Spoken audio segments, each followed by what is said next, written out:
Right now, it brings me great pleasure to introduce you to a man who's released many incredible records over the best part of the last 15 years, and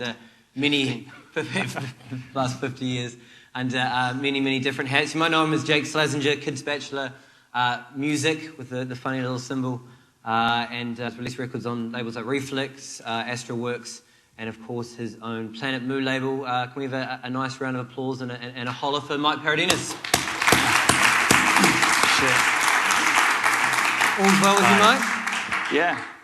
I mean, one thing's sure, judging from your accent, you're quite a long way from home at the moment. That's right, UK. So I flew in a couple of days ago. Now we're just getting over the jet lag. Whereabouts exactly in the UK would home be for you? Worcester, which is just south of Birmingham, Midlands, or the middle of the country. How long have you been based in Worcester for now? About 10 years. Yes. Nice, good city? There's not much of a music scene in there, but it's sort of quiet, good place to bring up kids, and the property's a lot cheaper. Yes.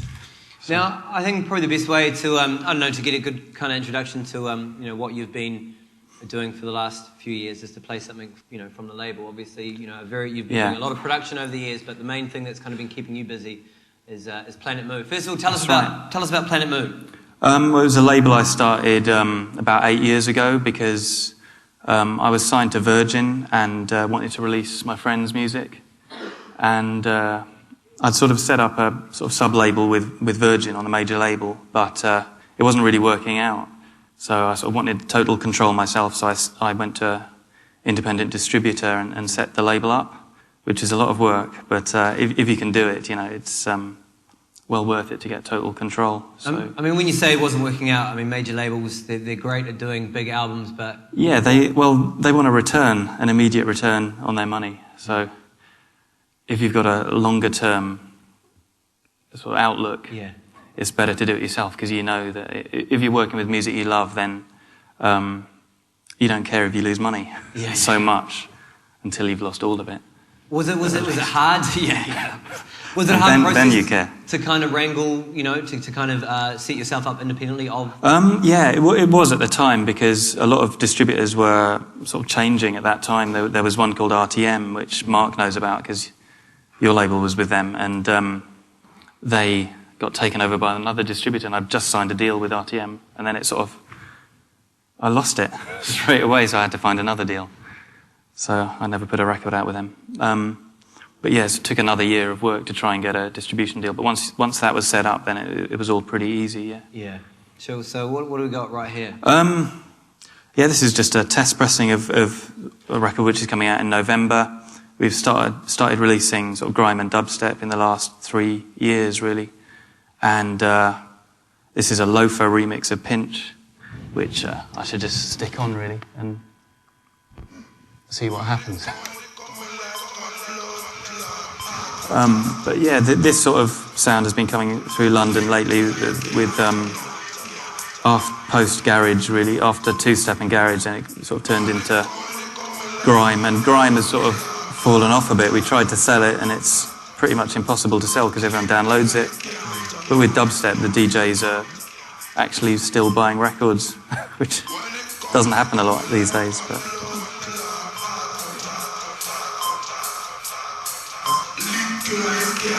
yeah, it needs to be loud for the bass.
once again, what the name of the artist on that is? That is DJ Pinch, but it's a remix by Lofo, who's part of the DMZ crew, who are putting on parties in Brixton every couple of months.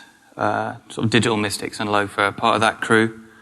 I've been going to their parties and sort of trying to... Yeah, I mean, it's the only sort of interesting electronic music for me happening in London at the moment. It sort of seems vibrant, really. The parties have got a really good vibe, and that's sort of been missing a lot in the last sort of 8 or 9 years, really, since the rave scene sort of fell off.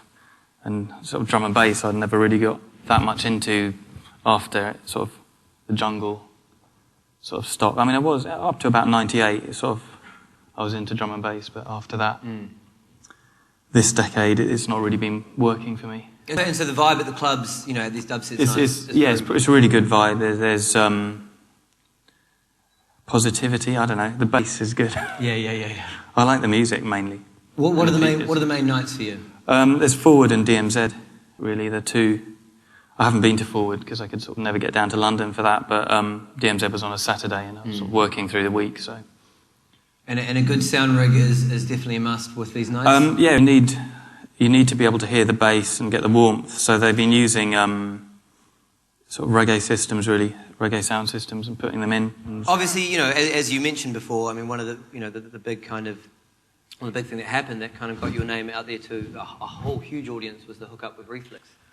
Huge. Wow. So it's not huge. yeah. I mean, how'd the link up with Reflex come about? I sent them a demo, and he rang me up and said, "Can we release it?" And I said, "Yeah, that'd be great." And it happened. That was it? Yeah, after a few years it happened. That was probably the beginning of '92, and it did take about a year and a quarter or a year and a half to get the record out. So by the time it came out for me, it seemed like ages and years, because at that time music was moving pretty fast in the rave scene. It's like, and techno or whatever. But sort of running a label now, I understand a lot more about cash flow, which I think is a problem at the time.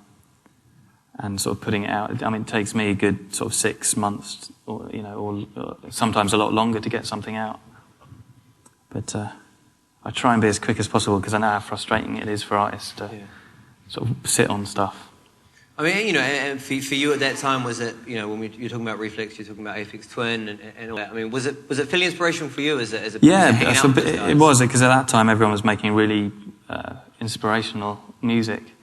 Sort of knowing Aphex Twin at that time, you know, making an album with him as well was because I was a big fan of his stuff as well. So it was exciting, yeah. I mean, you know, what for you? I mean, is that still? How many collaborations have you done over the years? I've worked with a few people. I mean, Aphex was the first, and I mean, I'd worked with Frank before that and been in a band and stuff, and so I was used to working with people. I'd worked with Luke Vibert since, which, you know, sometimes it doesn't work out, and in that case, it didn't really work out musically. And Jochem, who's Speedy J, a techno producer from Rotterdam, I'd worked with him. We did an album together, and I've worked with quite a few of my artists as well on the label, just pissed about or whatever. Gone around their house and done tracks together like Shitmat and Tim Exile and Vexed and people like this. I've just been around their studios and we've worked on beats, and, you know, nothing's been released, but yeah, maybe possibly at some stage in the future some of this will see the light. Maybe, but I doubt it. Yeah. In terms of Richard Aphex Twin though, he actually hasn't collaborated with that many people. He's collaborated with Luke Vibert and Square Pusher, but apart from that, and Global, he's collaborated with most of his friends actually, probably all of them. Right. But I think R1's the only one that was released as an album. I think he did a track with Square Pusher that came out, and but I mean, maybe Luke. I don't know. No, that didn't come out.